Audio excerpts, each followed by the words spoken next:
Fini la parade. Sur le plateau, les petits personnages animés sont désormais immobiles et surtout plus clairsemés, car depuis dimanche, Maurice Mavigné et sa fille s'occupent de démonter leur petit circassien. Ah mais il ne va pas tomber le cirque. Les mâts ne vont pas tomber, hein. Tu peux y aller. Déjà, une grande partie de la caravane est partie, mais le plus gros reste à faire. Tout doit être évacué d'ici le 30 avril. Il y a beaucoup de travail, et puis vous voyez, il y a encore à démonter le chapiteau, la parade. C'est pas encore tout à fait fini. Puis après, il faut l'enlever, il faut le déménager. Il faut faire attention, il ne faut pas casser, hein, parce que ce serait dommage. Il y a les personnages, il y a aussi les coulisses du cirque, tous les branchements dissimulés sous le plateau. Au total, 1,5 tonne de matériel à démonter avec beaucoup de soin et un brin de regret. C'est sûr que j'aurais préféré qu'il reste monté, hein, puis que ça marche bien.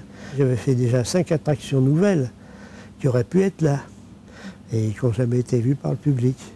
Mais j'espère qu'il sera vu. Car à la souterraine, Valdy a encore des fidèles, un noyau dur d'amis persuadés que l'œuvre de toute une vie ne peut disparaître ainsi. François Beaumont est l'un d'entre eux.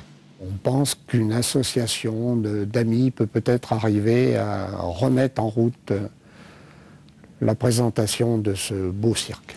On a des idées sur une ou des salles même dans la périphérie de la souterraine ou pas très loin. Les choses restent à mûrir. L'espoir de cette future association, relancer le cirque d'ici l'année prochaine. De quoi redonner le sourire à Maurice Mavigné et peut-être une seconde vie au circassien de Valdy.